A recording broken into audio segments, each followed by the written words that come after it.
Bonjour à tous, bonjour à vous, mesdames et messieurs, et bienvenue ce matin sur votre antenne, bienvenue naturellement sur 10-12 le Zénith, et on se fait encore un plaisir à vous retrouver chez vous ce matin pour ce jour férié. Pour beaucoup en même temps, c'est un férié de trop. Et qu'est-ce qui peut expliquer qu'on arrive là? D'ailleurs, hier, le chef de l'État, son Excellence Paul Biya, a pris cette résolution, cette mesure visant à faire de cette journée une journée fériée, chômée, payée sur l'étendue du territoire national, afin de permettre également à nos compatriotes musulmans de vivre leur fête convenablement et d'avoir au moins un jour de repos qui est on dira ce 3 mai 2022. Un 3 mai 2022 en même temps qui marque une célébration mondiale de la liberté de la presse dans le monde aujourd'hui. Dans quel climat le Cameroun peut-il se dire être dans une liberté réelle de la presse? Avons-nous le sentiment que les presses camerounaises ou la presse camerounaise est vraiment indépendante? A-t-elle la liberté de dire ce qu'il y a lieu de dire? Mais surtout une question fondamentale, les journalistes camerounais ont-ils accès aux sources d'information au Cameroun? Là est la question fondamentale. Que s'est-il également passé hier avec ce document qui a écumé la toile concernant le secrétaire général à la présidence de la République en direction de l'église presbytérienne du Cameroun? Ce montant qui a été, d'ailleurs cette injonction faite à l'endroit du ministre des Finances afin de mettre à disposition un montant auprès de cette église presbytérienne du Cameroun. Qu'est-ce qui justifie un tel décaissement? Ça fait bien sûr débat depuis pratiquement 24 heures. Eh bien, tous les regards aussi restent plongés vers la présidence de la République, notamment sur la personne de Ferdinand Ngongor. Eh bien, on se pose tant de questions. Eh bien, autre sujet, pas de moindre d'ailleurs, qui nous permet de rentrer dans cette émission ce matin, c'est cette question portée sur cet énième enlèvement dans les régions anglophones.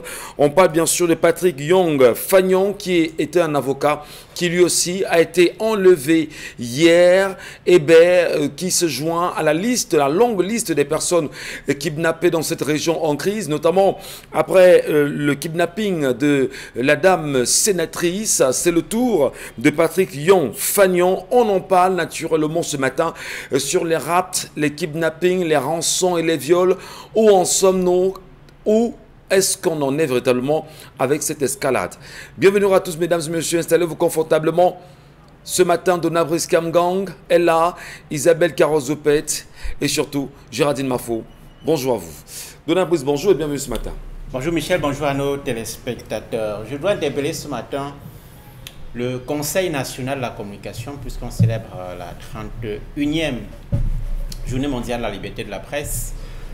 Le CNC a l'obligation de se reformer s'il veut montrer un visage meilleur que celui qu'on connaît jusque-là. Vous savez, nous sommes dans un environnement forcément vassalisé. Le CNC est très contesté, vous le savez, d'abord parce qu'il est mis en place par le pouvoir en place sans consultation forcément de la corporation. Ensuite, parce que ceux qui sont cooptés ne donnent pas l'impression d'agir dans l'intérêt supérieur de la nation, c'est-à-dire dans l'intérêt général. Cela s'est vu ces dernières années, ces derniers mois, avec ces représailles clairement télécommandées qu'on peut voir, avec ces récentes sanctions que nous avons pu observer. Et le CNC, qui était jusque-là contesté par une bonne partie de la presse, je pense, vient une fois de plus d'augmenter une nouvelle tache noire sur son parcours, puisque cet organe, ce que nous demandons depuis bon nombre d'années, c'est la mise en place d'un organe d'autorégulation, c'est-à-dire un organe qui serait géré par les professionnels de la presse eux-mêmes, loin de cet organe qui est clairement parrainé et instrumentalisé, c'est le cas de le dire, par quelques politiques bien tapis dans le sérail. Très bien. C'est une interpellation importante en ce 3 mai, commémoratif de la liberté de la presse. Nous en parlerons bien sûr au courant de l'émission, madame, messieurs. On s'arrêtera, mais surtout, on tentera à notre façon de mieux comprendre qu'est-ce que cette journée peut engager et engendrer, bien sûr, pour le bonheur des praticiens aujourd'hui.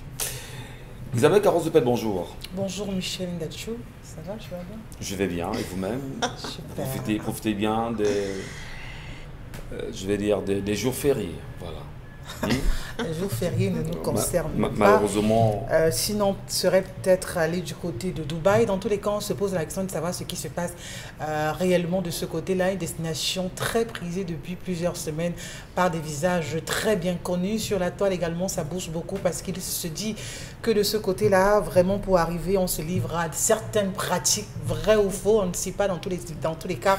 Ces images affluent sur la toile et d'aucuns ou alors les commentaires vont dans tous les sens. Dans tous les cas, ce qu'il faut dire aux uns et aux autres, c'est de pouvoir user des moyens propres, de ne pas se salir les mains parce que tôt ou tard, ça nous rattrape. Bien le bonjour à vous, chers téléspectateurs. Eh bien, une question évidente. Dubaï serait-il aujourd'hui la capitale de la déshumanisation de la femme africaine? On en parle tout à l'heure, croyez-moi. Géraldine Mafo, bonjour. Bonjour Monsieur Michel Gachou. Vous allez bien ce matin, j'espère. Téléspectateurs, je vais hyper bien. Et quand vous parlez de déshumanisation, je dirais que tout est question de choix dans la vie. Et quand on n'est plus un enfant, on peut prendre ses décisions. Et si on a pris la décision de se débaucher, de se livrer à n'importe quoi au nom de pouvoir porter des vêtements, des chaussures, de tout ça de marque parce qu'on a envie d'être sur les réseaux sociaux et de donner l'apparence d'être cette femme qui ne manque de rien, qui se suffit, eh bien c'est un choix.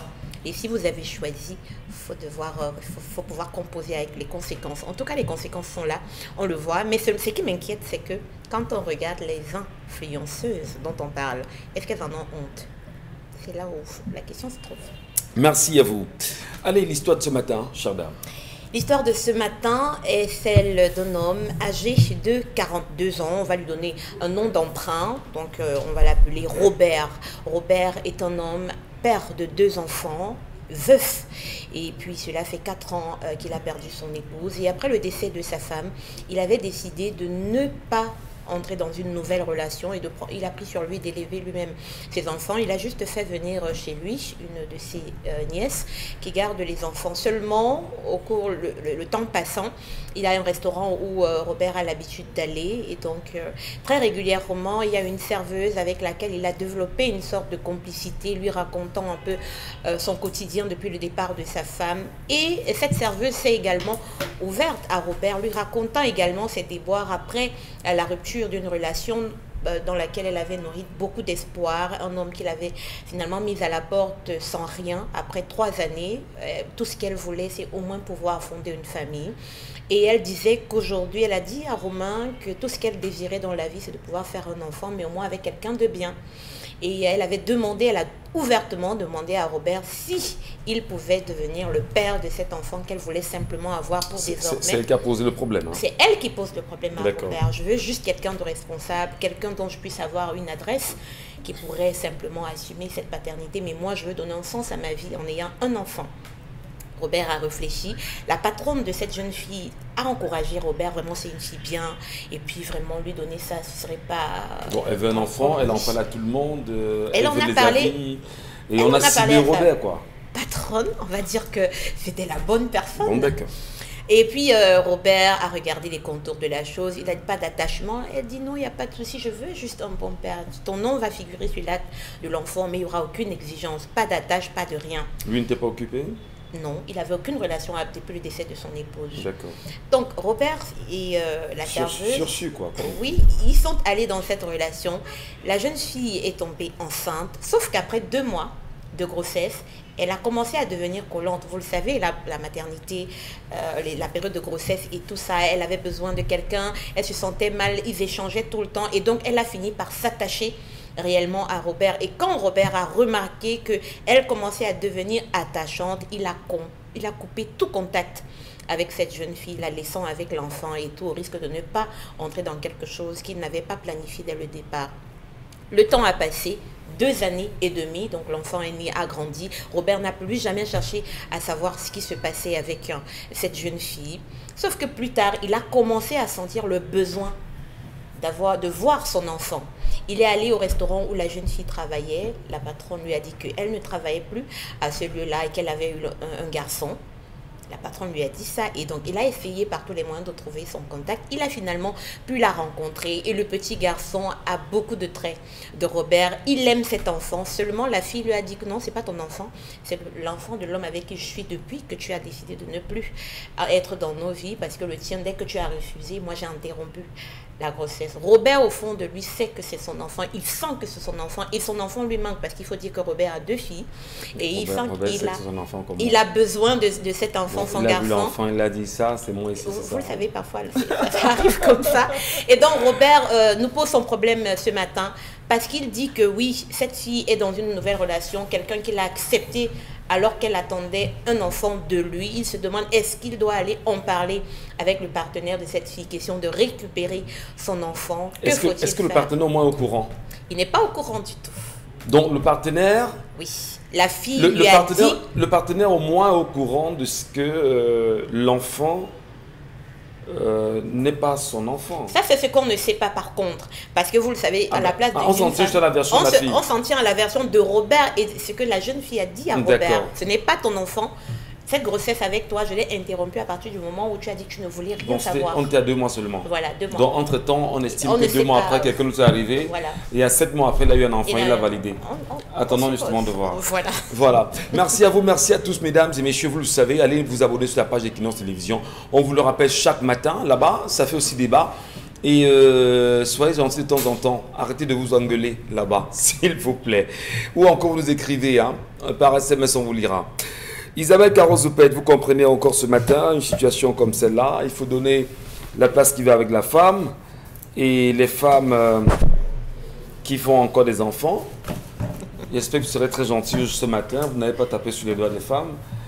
A-t-elle raison ou pas, Isabelle Carole, de faire marcher le papa de l'enfant comme ça? À 2 mois, vous avez refusé l'enfant et vous revenez quelques années après, tenter de le récupérer. Vous comprenez ça comment, chère dame? C'est tordu. Pour qui? Pour la fille? Dans mon cerveau, c'est tordu. c'est tordu. Il y a trop de relief là-dedans. C'est tellement compliqué. Et tout ce genre d'histoire. Mais bon, c'est trop compliqué. Je crois que moi, j'ai d'abord un problème avec cette fille parce que un enfant, on le pense. Un enfant, on le conçoit d'abord dans la tête avant de le concevoir avec dans un lit. En pleine action ou alors dans un lit. Un enfant, ça se prépare. Un enfant, c'est pas l'enfant seul, mais trouver également avec qui faire l'enfant, c'est une autre équation difficile à résoudre. Donc, c'est pas le genre, le premier venu, on lui dit, écoute, je voudrais faire un enfant avec toi. Moi, ça me semble un peu... Mais elle l'a fait. Elle l'a fait, pourtant. Il faut faire avec ça. C'est pour ça que je dis... La base, déjà, je ne suis pas d'accord avec sa logique, avec sa façon d'amener les choses, de voir cet homme, de dire non, je veux un enfant de toi, parce que si, parce que ça ne tient pas. Ça ne tient pas. En fait, l'enfant, c'est un couronnement. C'est une cerise sur un gâteau. L'enfant, c'est-à-dire que c'est la conclusion de ce que vous vivez, de l'amour que vous vivez. C'est pas comme si tu cherchais vraiment un spermatozoïde, qu'elle ne donne pas cette impression. Oui, parce que là, c'est ce qu'elle donne comme impression. Et voilà. Maintenant, elle a fini par s'attacher à l'homme. L'homme qui dit, ok, d'accord, je ne veux pas de toi parce que tu m'as dit, je veux juste un enfant et c'est tout. Maintenant, quand elle décide de prendre le large, lui aussi revient à la charge et dit, j'ai besoin de mon enfant. Non, je crois qu'il ne faut pas jouer avec l'enfant. Donc, si vous me permettez, à la base, la fille veut un enfant. Comme toute fille, comme toute femme, elles ont le besoin d'avoir un enfant. Elle en parle avec sa patronne, qui lui dit, ben, écoute, si tu as jeté ton dévolu sur quelqu'un, ben, ramène-la à la maison, on pourra le convaincre ensemble, parce qu'on estime que ton âge est en train de prendre, comme certaines mamans me le disent, mais tu prends de l'âge, fais-nous un enfant au moins, et si les garçons manquent, comme qui dirait. Eh bien, est-ce que vous trouvez d'abord raisonnable que lorsque vous, madame, vous voulez un enfant, vous sentez la nécessité d'avoir un enfant, vous en parlez à n'importe qui, n'importe comment? Non, non. Non, on n'en parle pas à n'importe qui lorsqu'on a besoin d'avoir un enfant. Quand on a besoin d'avoir un enfant, on a aussi besoin d'avoir quelqu'un à ses côtés. Oui. Moi, je crois que ça va de pair. Parce qu'on a besoin de dire à l'enfant, ton père, voilà comment ça a débuté entre nous, voilà comment il m'avait fait la cour, on a commencé par ci, on est arrivé par là. c'est important. Mais de là à raconter une histoire décousue à l'enfant, je ne sais pas comment ça se fait. Et moi, j'ai du mal à le faire. Dans tous les cas, je pense qu'aujourd'hui, il est temps pour cette femme de dire au moins la vérité, qu'elle soit sincère avec elle-même. Parce qu'en réalité, elle n'a pas interrompu la grossesse. Elle veut simplement faire le chantage à cet homme. Et je dirais à cet homme, si tu continues à aller vers elle et elle continue à mettre ses barrières, alors replie-toi sur toi-même. Un enfant, ça ne se discute pas. On ne discute pas un enfant, on ne tiraille pas un enfant parce que l'enfant finit par être adulte lui aussi. L'enfant finit par être grand lui aussi. L'enfant finit par prendre des décisions lui aussi. L'enfant finit par tirer des conclusions. Si la maman vous empêche de voir ou d'être avec votre enfant, laissez tomber. Je crois que c'est elle qui reviendra vers vous. L'enfant peut être adulte, oui. Mais entre-temps, qui éduque l'enfant? Donna Briskamgan, vous comprenez cette histoire comment?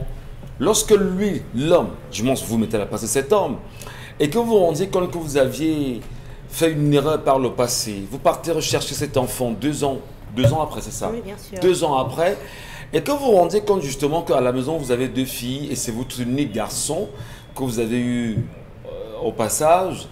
Quelle est à votre avis l'astuce qu'on peut mettre en place pour mieux convaincre la maman et avoir accès à l'enfant? Le mot qui rime le plus avec le statut d'adulte, c'est la responsabilité. Ouais. J'ai affaire à 2 adultes qui, de façon consentie, ont décidé de faire des choses. La fille t'a bien dit, je souhaite avoir un enfant, pas une relation sur le long terme. Et les conditions faisant, c'est-à-dire que vous avez 2 personnes qui sont frustrées par la vie. Lui qui est veuf et qui est en situation de crise sentimentale, qui a besoin d'une consolatrice, et puis elle qui sort d'une relation qui n'a pas beaucoup marché et qui est en quête de quelqu'un qui va essuyer un peu ses larmes. Et les 2 se mettent ensemble. J'ai pas l'impression qu'il y a un problème en soi, hein, parce que si au moins la fille avait dit, bon, il m'a promis ceci, et puis il ne tient pas ses engagements, je comprendrais. Mais là, clairement, c'est 2 personnes qui sont accordées sur des termes très précis. Et je n'ai pas l'impression que quelqu'un est en train de violer les termes de ce contrat, entre guillemets. Maintenant, lorsqu'on a fait un enfant avec quelqu'un, forcément, à un moment ou à un autre, on est appelé à avoir envie de rencontrer la mère et surtout l'enfant qui est né, mais qu'est-ce qui lui dit que c'est son enfant? Est-ce qu'il a été témoin de l'accouchement? Est-ce qu'il est sûr que l'enfant qui est né, c'est vraiment son enfant? Bon, on parle des traits. Les traits au moins ne mentent pas, M. Kamgan. Non, vous savez, on ne nous a pas parlé des traits. Il n'a pas la certitude. Dans l'histoire. Après la grossesse. Non, il a dit que dès qu'il a vu l'enfant, il a bien senti que ça, c'est moi. Là, c'est lui, quoi. Bon, ça, c'est ce qu'il lui dit. Il a mis les organes dans une affaire, il ne fallait pas mettre les organes. La fille lui dit, j'ai besoin d'un enfant. Et il lui dit, elle précise bien que ce n'est pas pour une relation sérieuse, solide. Donc, c'était une fille en situation de désert sentimental et qui avait besoin de quelqu'un pour la consoler. Et dès qu'il a fait, il devait prendre ses baskets et s'en aller. Moi, je pense. Et que ce soit l'homme, que ce soit la fille, je n'ai pas l'impression que l'un a trompé l'autre. Les termes du contrat jusqu'ici, à mon sens, sont respectés. Et s'il veut voir l'enfant et que la fille ne souhaite pas qu'il voie l'enfant, il n'a qu'à s'en aller parce que, comme Isabelle a dit, on ne tiraille pas sur les questions de progéniture. Lorsque ça va, ça va. Lorsque ça ne va pas, on se sépare. Et je ne pense pas que cet enfant qui a 2 ans et qui a besoin de commencer sa scolarité a besoin de ce type de conflit, de ce type de bruit autour de lui. Non, les 2 étaient d'accord sur ce qu'il fallait faire, ils l'ont fait. Maintenant, chacun n'a qu'à prendre son chemin, comme on dit. C'est suffisant? Oui. Que chacun prenne son chemin comme ça? Oui. Et si la fille c'est-à-dire, vous vous rendez compte quand même que 2 ans, on a eu une relation, on s'est amusé, il y a eu un enfant, d'accord, l'irresponsabilité a poussé le garçon à fuir, et il se rend compte plus tard qu'il a commis une erreur. Le meilleur non, pas l'irresponsabilité. Non, il était irresponsable au départ. Il était irresponsable au départ parce que lorsque vous avez pris quand même la peine de faire un enfant avec une dame, et que... Parce que vous ne pouvez même pas avoir de l'argent. Mais au moins, vous rapprochez de lui, dit Non, mais c'est elle qui a disparu de la circulation. Non, c'est lui. Non, c'est lui. qui Quand disparaît. il a senti un peu C'est lui Elle n'a qui pas disparaît. respecté les clauses. Non, Elle n'a vous pas êtes- respecté les Non, mais clauses. quand vous êtes enceinte, vous pouvez ne pas avoir de l'argent. Vous pouvez demander à la fille vraiment, écoute, même si je n'ai rien, je suis là.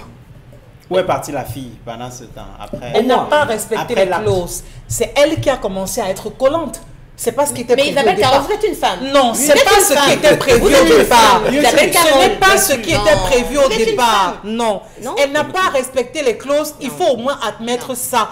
Elle lui a dit, j'ai simplement besoin de ta sémence. C'est tout ce dont j'ai besoin. c'est tout. Donc, elle a... Et vraiment, il a été de bonne foi. Alors, on balance il lui a des donné semences non, comme ça, et puis Michel on s'en va, Gadjou, non. Isabelle Je Caron. veux qu'on soit d'accord avec ce qui a été dit. Vraiment, écoute, j'ai besoin de ta sémence. C'est-à-dire qu'il n'a jamais été question d'amour entre les deux. Elle voulait juste une sémence. Très clairement. Et Dieu merci, Elle ne il voulait lui a pas offert. juste une semence. Elle voulait un père qui serait là pour son enfant sans attache. Parce que c'est deux situations différentes. On n'est pas comme dans une situation où on parle de dons de sperme. On met pas d'organes. J'ai Allons-y eu doucement. envie de mettre tous les organes Non, dedans. non. Parce que quand on est une N'y mettez femme... pas, n'y mettez Vous pas. savez, quand on est une Restons femme, raisonnables. quand on est une femme et quand on a été mère, il y a des choses que l'on peut comprendre. On peut comprendre. Et moi, je pense que Robert, qui est un homme qui a déjà été avec une femme mariée, qui a eu 2 enfants, est plus mature que la jeune fille, elle qui a été dans une relation qui a foiré et qui n'a pas eu d'enfant. Donc, elle ne connaît rien à ce que c'est que la maternité. Parce que vous le savez, même si on vous a violé, et je dis ça et c'est terrible, même quand on vous a violé, si vous faites un enfant, il y a, au-delà de la peine que cela fait, il y a les besoins naturels qu'une grossesse. Les hormones font des choses aux femmes. Je le parle sous le regard de toutes les femmes qui sont déjà passées par là. Quand vous attendez un enfant, au-delà de la vie que vous portez, vous avez un besoin qui est extérieur. Toutes les femmes en ont besoin. C'est pour ça que abandonner une femme dans cette situation, c'est la marquer à vie. Quand vous êtes un homme et que vous savez que c'est votre semence, que vous savez que l'enfant qu'elle porte là, c'est votre sang. Quand vous l'abandonnez, elle est marquée à vie. Mais beaucoup, les femmes ont fait, on compose Mais sauf qu'il avec ne ça. s'agit pas de... Elle Maintenant, n'a pas été Isabelle Caron, abandonnée. permettez Elle que a j'aille- voulu quelque je chose. veux- On lui a donné ce qu'elle a voulu. Je vais aller jusqu'au Qu'elle bout. respecte ce qu'elle a Je voulu. veux qu'on aille jusqu'au bout. Vous avez 2 personnes matures qui consentent à faire un enfant sans attache sur le plan de la relation. Parce qu'il y a dans la vie l'idéal, il y a les circonstances. Et la responsabilité consiste à faire avec les circonstances. Robert, vous acceptez d'enceinte une fille dans le but de lui donner un sens, parce que c'est clair, vous a dit clairement, je veux un enfant pour pouvoir m'en occuper, c'est comme ça, la vie a fait ça, je vais accepter. Vous, en tant qu'un homme, quand vous consentez à faire un enfant, vous mettez bien d'accord que l'enfant portera même votre nom, parce que c'est pas comme une sémence donnée et partie. Vous savez que cet enfant portera votre nom, et donc cet enfant fera partie intégrante de votre vie un jour. Parce que c'est ce que ça implique. D'accord. Maintenant, pendant que les hormones jouent, la femme, ça joue au popcorn dans son corps. La responsabilité, à partir de ce moment-là, veut que vous fassiez quoi? Que vous soyez présent en sachant être absent. Ne pas vous engager dans la relation, mais être présent pour ce moment. Ça consiste à quoi? Il y a eu un deal au départ quand même, non? Il y a eu... C'est ça, on n'a pas de relation. Non, pour revenir à ce qu'ils avaient On n'a pas de relation, mais cet enfant, c'est votre enfant. Il va naître, il va falloir que vous vous en occupiez. Il y aura toujours proximité.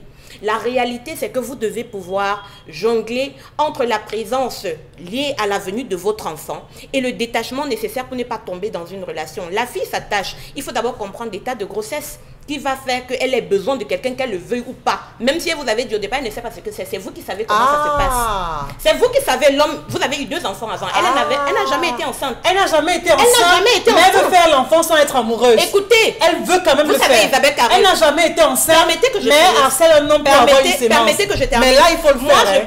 je parle et elles sont nombreuses. Ces femmes qui nous regardent ce matin, très nombreuses, qui sont arrivées à ce stade de leur vie où elles savent que l'amour n'est plus possible, mais elles veulent au moins le désir. Elles ont ce désir d'être mère. C'est vrai que c'est très égocentrique parce que dans le plan divin, un enfant vient dans un cadre. Le mariage, un père, une mère présent pour les élever. Mais vous le savez vous-même que dans nos familles aujourd'hui, on te dit, fais au moins l'enfant. On vous relance. Fais au moins l'enfant. Et donc, il y en a beaucoup comme ça. Il y a l'idéal, mais ça, c'est la réalité. Il y a l'idéal, mais je dis, on va faire avec ce qui est là, les circonstances. Isabelle n'est pas d'accord avec vous. Je suis pas d'accord. La chose que je peux reprocher à l'homme, c'est de n'avoir pas assuré les charges liées à la venue au monde de l'enfant. Vous n'avez pas laissé aller jusqu'au bout de C'est l'analyse. ce que je peux reprocher à l'enfant. Pour le reste, je constate que la fille a voulu s'attacher à l'homme. Or, c'est elle-même qui était à l'initiative de ce contrat. C'est-à-dire qu'une relation sans attache. Je suppose que l'homme, en voyant très bien que s'il poursuivait dans cette proximité, parce que Géraldine dit être présent et tout. Alors, cette présence, sous quelle forme? Il faut aussi définir le contour de cette présence, parce que justement, il a eu peut-être l'impression qu'en étant très proche, d'ailleurs, l'histoire nous dit qu'elle a commencé à tomber. Elle est tombée amoureuse quasiment de Robert. Donc je sens que Robert, pour se protéger, parce qu'au départ c'était pas ça, il a voulu prendre la distance. Mais la seule chose qu'on peut lui reprocher, c'est que après avoir engrossé une fille, il faut quand même assumer les charges liées à la venue au monde de l'enfant qui va en découler. Isabelle n'est pas d'accord, c'est ça? Hein? Vous n'êtes pas d'accord parce qu'il y a eu un deal au départ, il faut d'abord le respecter. On respecte le deal. Ouais. C'est ça, être mature. Si vous n'êtes pas mature, restez dans les choses immatures, ou alors ne vous avancez pas dans les choses vraiment qui sont simplement laissées pour une catégorie de personnes. Oui, je pense que cette fille n'a pas encore atteint la ménopause dans les relations. Pour qu'on parle de ce qu'elle soit, elle n'est pas au soir de sa vie. Si elle était au soir de sa vie, on pouvait dire oui, elle le dit parce qu'elle est au bout des expériences, elle est au bout du rouleau, voilà, elle peut se dire ceci ou cela. Elle n'a encore rien fait, elle sort d'une déception, mais les déceptions... On n'a pas son âge. Hein. Elle sort d'une déception, elle n'a pas encore eu d'enfant, c'est son premier enfant et tout, on comprend qu'elle est relativement jeune, ou alors elle est même très jeune. On n'avait pas vu de 45 qui n'ont pas d'enfant. Non, moi je dis vraiment, tu as posé une condition, il faut respecter la condition. Pour moi, c'est ce qui me dérange dans l'histoire. Maintenant, humainement, l'homme sait que voilà, j'ai fait un enfant avec une femme et j'ai l'obligation de pouvoir veiller sur cet enfant. Il revient 2 ans. La scolarité de cet enfant, c'est tout ce qui va avec. Mais qu'elle ne vienne pas, qu'elle cherche à transformer ça. Parce qu'en réalité, moi j'ai l'impression qu'elle était amoureuse de cet homme, elle n'a pas voulu le dire ouvertement. Et elle s'est dit, comme beaucoup de femmes aujourd'hui, en lui faisant un enfant, je vais le coincer. Donc elle est tombée dans son propre piège en réalité et il fallait qu'elle pose le problème de cette façon. Je suis amoureuse d'un homme, je lui ai fait un enfant pour qu'il s'accroche et qu'il me regarde, mais ça n'a pas marché, c'est tout. Géraldine, non seulement il faut chuter, mais je voudrais dire, est-ce que l'option du chantage ici est une option qui va... Ce n'est pas un chantage. Qui va durer parce que... Pour moi, je dis, cette fille n'est pas dans le chantage. Non, mais elle sait pertinemment que l'enfant, c'est l'enfant de ce monsieur. Lui dit que ce n'est pas son enfant. Laisser l'homme dans le doute, comme elle est en train de le faire, c'est faire chanter l'homme. Vous savez, plus tard, on dira à cet enfant, le père avec qui tu vis n'est pas ton père parce qu'on connaît exactement qui est ton père. D'une manière ou d'une autre, l'information, il aura. Quelles que soient les données. Est-ce qu'à un moment donné, la femme ne fait pas erreur en faisant chanter le gars à ce niveau? Parce que... l'enfant finira par chercher son père. Je ne suis pas d'accord avec le terme chantage d'abord. Et je dis, être un père, le père n'est pas celui qui se couche et fait un enfant, c'est celui qui se lève et est responsable et assume cet enfant. Lorsque, au nom de je ne sais quoi, vous fuyez l'attachement, c'était quoi? On l'amenait devant le maire. On l'a pris, on a commencé à le tirer vers la mairie. Robert savait dans quoi il s'en... Excusez-moi, on peut le tirer dans pire que ça. À chaque fois que je parle, permettez que j'aille jusqu'au bout, après vous rebondirez sur ce que je dis. Personne ne l'a tiré. À 2 mois seulement, la femme commence avec les « je me sens pas très bien ». Parce que la réalité, c'est que si, pendant qu'elle porte cet enfant, s'il lui arrive quelque chose, c'est quand même votre enfant qui a un bobo. Si elle est malade, c'est la mère de votre enfant. Même sans attacher, même sans tout ce qui fuit là, c'est la mère de votre enfant qui a un bobo. Donc l'attachement qui fuit là, moi je comprends pas de quoi il parle quand il fuit à 2 mois. On n'est qu'à 2 mois et on n'a même pas fini le premier trimestre. Il a déjà déserté. Parce qu'elle était collante. Je dis bien elle est collante. Voilà. Et je dis en tant que femme, les hormones vont jouer au popcorn dans votre corps. Et je dis encore que vous soyez mature, que vous ayez eu 5 enfants, ça se passe comme ça. L'idéal pour l'homme qui a l'expérience, après avoir vécu avec une femme et avoir vécu 2 maternités, va savoir que je dois jouer sur la présence sans m'engager, sans la laisser tomber dans ces choses. C'est la responsabilité. Il a 42 ans. Ce n'est plus un enfant. Elle, je ne sais pas, on n'a pas son âge, mais il est plus mature. Maintenant, vous partez. Quand il part, il laisse cette fille. Ça veut dire que, fuyant la tâche, il n'a pas assumé les frais de consultation jusqu'à terme. Il n'a pas assumé le trousseau. Il ne sait même pas si cet enfant vivait, mais il se réveille un jour et se dit, hey, peut-être que j'ai un garçon quelque part. Il part demander, il se rend compte qu'il y a bien un garçon. Quand il revient dans la vie de cette fille, qui a déjà peut-être raconté sa tragédie à un autre homme, qui a accepté de la prendre avec elle et a assumé cet enfant comme étant le sien. Aujourd'hui, il nous demande, est-ce que je dois aller dire à l'homme avec qui... Ils sont pas mariés. Attends, Michel, il demande, est-ce que je dois dire à l'homme avec qui il est que c'est mon enfant? Franchement, qu'il la laisse tranquille. Qu'il aille faire sa vie avec ses enfants, il a déjà sa vie, qu'il laisse cette femme tranquille. Alors, l'enfant appartient au père qui a épousé la femme. Justement, c'est ce qu'on dit chez nous. L'enfant appartient au père et de la femme. La fille, elle est partie au garçon sans être mariée. Elle amène le second amant à engager tout ce qu'il faut comme encadrement pour l'enfant. Pourtant, ce n'est pas son enfant à lui. Moi, j'ai même envie qu'il aille rencontrer cet homme-là. Parce que si j'avais été la jeune fille à la place de cette fille, je raconterais exactement les circonstances dans lesquelles j'ai fait mon enfant. Si elle a été vraie, qu'il vienne et qu'on lui dise que, ok, tu veux donc quoi? Michel Gachot, vraiment, il faut qu'on arrête de faire passer les hommes pour les victimes. Il faut que les femmes, à un moment donné, apprennent à s'assumer et arrêtent de coller l'étiquette d'irresponsable aux hommes. C'est ce que je défends. Il y en a qui disent que c'est trop facile. Non, c'est facile de dire il n'a pas été, il n'a pas assumé, il n'a pas assuré, il n'a pas fait ci, il n'a pas fait ça. Quelles sont vos responsabilités à vous? C'est elle qui a voulu qu'on la traite comme une sous-tasse. C'est elle aujourd'hui qui est avec un autre homme. C'est elle qui a voulu se lancer dans des relations avec Y et vraiment se faire passer pour une boutique. Le monde, ce n'est pas l'idéal. Non, c'est elle qui a voulu se faire passer pour une boutique. Le monde n'est pas un monde d'idéalisme. Non, d'idéalisme. C'est elle qui a voulu se faire passer pour une boutique où chacun va rentrer, passer sa commande et ressortir. Je suis pas d'accord. Qu'elle assume parce qu'elle devrait simplement entamer normalement une relation. Elle a harcelé cet homme pour avoir son sperme alors qu'elle assume la suite. Vous savez, Michel, le monde n'est pas fait d'idéalisme. On voudrait que, mais quand ça se passe comme ça, on fait quoi? Isabelle Carole, moi j'ai souvent le sentiment qu'elle dit beaucoup plus ce qu'il devrait. Mais vous pensez que dans la vie, tout est comme on pense? Pas forcément. Quand les choses arrivent, on les gère comme on décide de ce qu'on fait. Isabelle, quand on n'a pas décidé que les choses arrivent, manager la vie, c'est manager avec les circonstances, c'est-à-dire les faits. Je peux comprendre les frustrations de cette femme. Mais après avoir mis les organes, elle doit bien se rendre compte que si ce monsieur saisit la justice, il a le droit de rencontrer son enfant, de prendre l'enfant en charge, même si je comprends qu'elle est mal qu'il soit parti tout ce temps sans regarder ce qu'est devenu l'enfant. Mais elle n'a absolument pas le droit d'empêcher au père de l'enfant de rencontrer son enfant. D'autant plus que c'est un enfant qui l'a fait avec le consentement de cette fille. Elle est à l'initiative de cette relation. Et maintenant, on dit qu'elle fait quel chantage. Permettez, Géraldine, on va laisser bien sûr le soin aux téléspectateurs de nous laisser leurs avis, leurs commentaires et comment est-ce qu'ils analysent cette situation. Qu'est-ce que vous dites à la fille, cher monsieur, madame, mais surtout aux garçons surtout, hein, parce que là, ils veulent l'enfant. Est-ce qu'ils pourront avoir ça, l'enfant? Et Donald Tusk, on en pense que la justice peut faire quelque chose. Vous y pensez vraiment? On en reparle.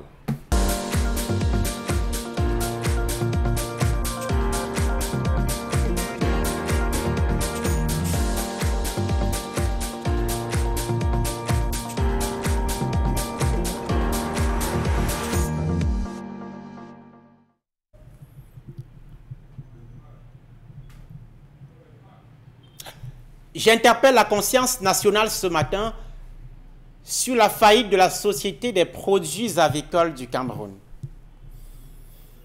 Vous aurez dans un instant sur votre petit écran ce qui reste de la fameuse SPAC, la Société des produits avicoles du Cameroun. Non, ce n'est pas une maison d'habitation que vous verrez abandonnée. Ce site que vous verrez en pleine brousse est bel et bien le site qui abritait jusqu'alors la Société des produits avicoles du Cameroun. Réalisation. La SPAC à Bafang, dans le département du Onkam, dans la région de l'Ouest, a été vendue comme une entreprise révolutionnaire par le gouvernement. Mais le flanc-flanc avec lequel ce projet a été mis en route est à l'image de la spectaculaire et brutale faillite à laquelle cette entreprise a chuté quelques mois plus tard seulement. La SPAC, qu'est-ce que c'est? Ou plutôt devrions-nous dire, qu'est-ce que c'était? La SPAC était une usine d'abattage et de conditionnement du poulet. L'idée était d'acheter du poulet chez les producteurs locaux, le traiter selon les standards internationaux, l'emballer, le conserver dans les chambres froides et le commercialiser au Cameroun et en Afrique centrale. Dans ce complexe agroalimentaire étalé sur 2 hectares de superficie, 3000 poulets par jour, c'est-à-dire des poulets conditionnés est prêt à la vente sur le marché local et sous-régional. Mais il y a également un volet transformation et pas des moindres. Le modèle économique est une production à grande échelle en s'appuyant sur les producteurs locaux, formés et organisés dans le cadre d'un partenariat public-privé. Et c'est à partir de ce partenariat que les bâtiments devaient être construits et peuplés de poulets. Les paysans ont été chargés d'assurer leur croissance jusqu'à 45 jours. Et puis revendre ces poulets-là au gouvernement qui devrait assurer le relais pour l'abattage, le conditionnement et la transformation. Coût de l'investissement, 5 milliards de francs CFA. L'ASPAC est sur les rails donc. Le 15 octobre 2011, le ministre de l'économie, de la planification et de l'aménagement du territoire de l'époque, Louis Promotazé, présidait à grand renfort médiatique la cérémonie de démarrage des activités de ce qui était aux yeux des pouvoirs publics le fruit de la haute clairvoyance du président de la République, chef de l'État. 6 mois plus tard, patatras, l'affaire capote.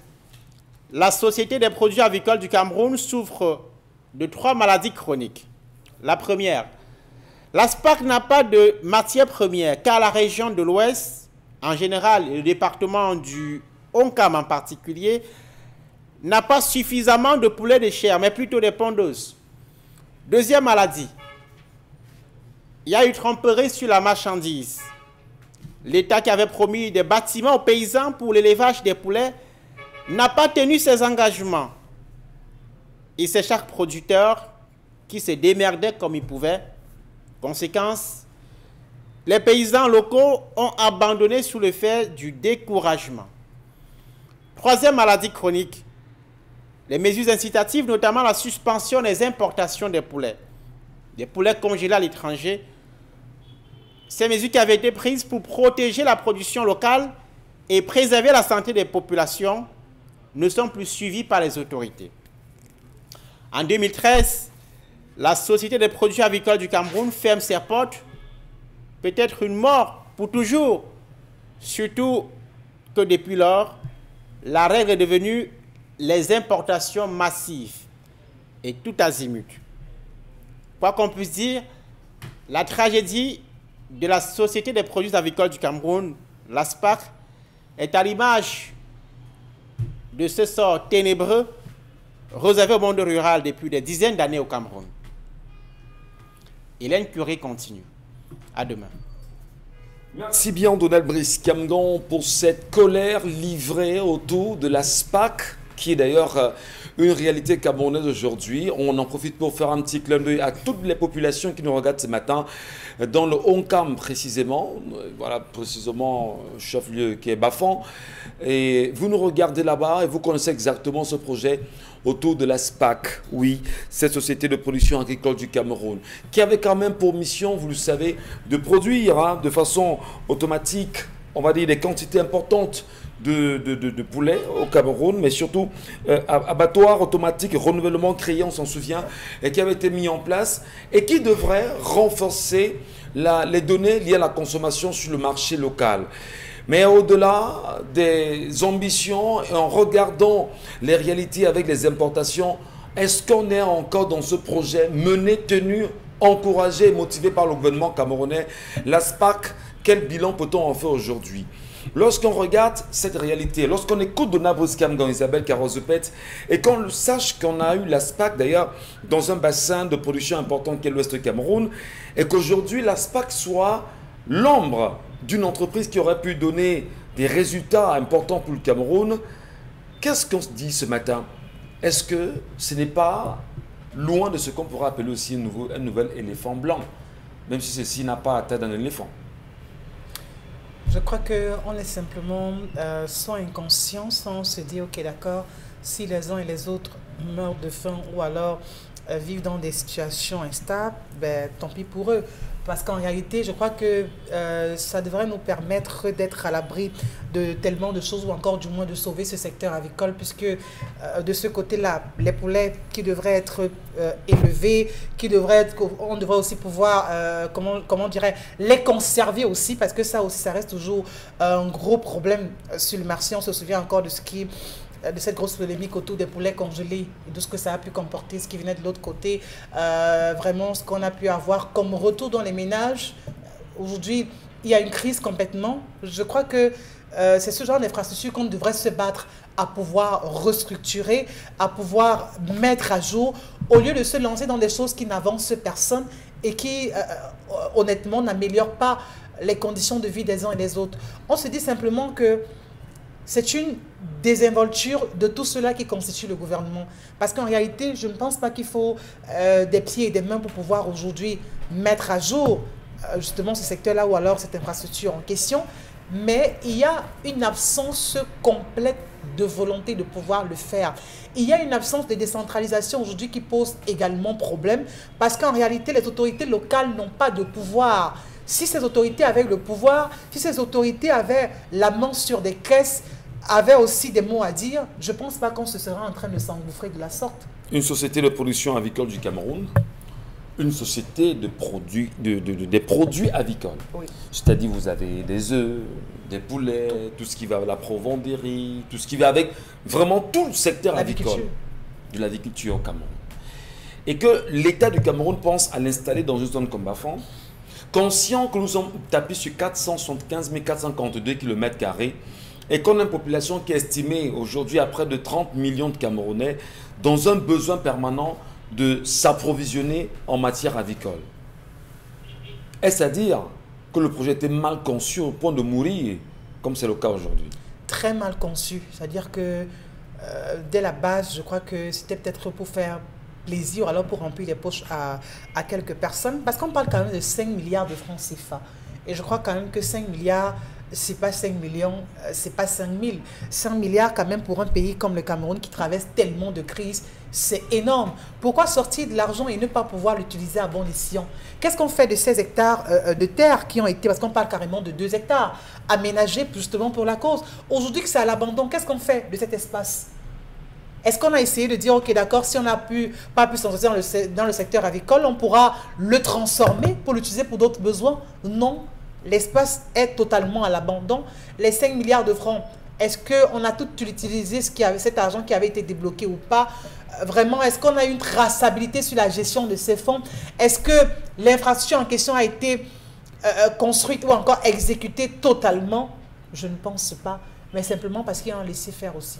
Un tel projet sur lequel on ne communique pas, un tel projet sur lequel les Camerounais ont même la méconnaissance de son existence, un tel projet sur lequel le gouvernement ne met pas de l'accent pour prévoir des situations comme celles que nous vivons aujourd'hui avec l'explosion des produits importés et d'ailleurs des poulets qui repartent, que ce soit du Brésil ou encore de l'Europe et tout ce qu'on sait forcément comme étant des produits avariés qu'on nous ramène au Cameroun. Est-ce qu'on n'est pas dans une logique qui vise justement à tuer à petit feu le petit peuple camerounais? Si vous me permettez, M. Michel Ngacho, j'aimerais avant de commencer ce propos rendre hommage à nouveau ce matin à Bernard Ndjonga, qui était donc le promoteur de l'ACDIC, l'association citoyenne des défenses des intérêts collectifs. On connaît bien l'ACDIC avec tous les mouvements menés pour la réappropriation des terres par les Camerounais. Il a lutté farouchement contre l'acquisition des terres par les exploitations étrangères. Il est décédé donc le 21 février 2021 au CHU de Amiens en France. Et ce matin, lorsqu'on parle du secteur avicole, on ne peut que mentionner ce nom-là. C'est quelqu'un qui a beaucoup fait pour ce secteur. On pense également à La Voix du Paysan, qui était l'un des journaux qui mettait en avant tout ce qui pouvait y avoir comme savoir sur la question avicole au Cameroun. Aujourd'hui, vous parlez, vous me demandez, est-ce que la mort de cette entreprise ne serait pas une banalisation des besoins réels des Camerounais? Il faut d'abord savoir pourquoi il y a eu la bataille. Il y a eu cette bataille pour la réappropriation des terres qui semblait être devenue la propriété des multinationales étrangères. Moi, je pense qu'aujourd'hui, ce n'est qu'un secret de polichinelle que de dire, de faire savoir que c'est les intérêts individuels qui priment. Parce que comment est-ce que si on pense au devenir, à l'avenir de son peuple, on concède tout aux étrangers et on n'encourage rien de local? Si on est visionnaire, si on pense à l'avenir, si on veut construire, si on veut donner, est-ce que c'est ce qu'on ferait? Non, on ne ferait pas ça. Du moins, on poserait les choses sur la balance et on essaierait de faire le ratio, c'est-à-dire qu'on permettrait aux étrangers de venir avec l'expertise, mais on ferait la promotion de ce qui est local, justement des technologies qui permettraient à ce que tout le monde se retrouve. Mais au Cameroun, ce n'est pas ce qui est. Lorsqu'il y a des projets et qu'on ne communique pas dessus, c'est certainement parce que les fonds qui sont débloqués vont être distraits. Et comme le projet n'est même d'ailleurs pas connu, c'est encore plus facile. Vous demandez pourquoi est-ce qu'on ne communique pas. Parce que moins on en sait, moins il y a des explications à donner. Et donc, on ne veut même pas que vous sachiez. Parce que cet argent s'est débloqué, il y a des signatures, ça passe entre petits copains, on s'est partagé, ça le peuple n'en sait rien. Et après, vous voyez simplement que vous n'êtes plus capable d'avoir un poulet à moins de 5 000 francs. C'est ce que vous savez quand tout s'est cassé au fond. Vous n'avez que les prix qui augmentent sur le marché. Vous vous demandez, mais comment est-ce qu'on dit qu'il n'y a pas de scie alors que... Mais parce qu'après, les coûts de production sont énormes. Et c'est le producteur qui en paye les frais. Parce qu'au départ, si l'État ne peut pas promouvoir, ne peut pas encourager, ne peut pas soutenir, financièrement parlant, même sur le plan des intrants, pour promouvoir un secteur, c'est normal que sur le marché, les prix fluctuent. Je voudrais vous relancer justement sur cette question de la Société des produits avicoles. Au moment où vous parlez, au Cameroun, il y a des compétences locales qui fabriquent la provendérie, par exemple. On met à disposition.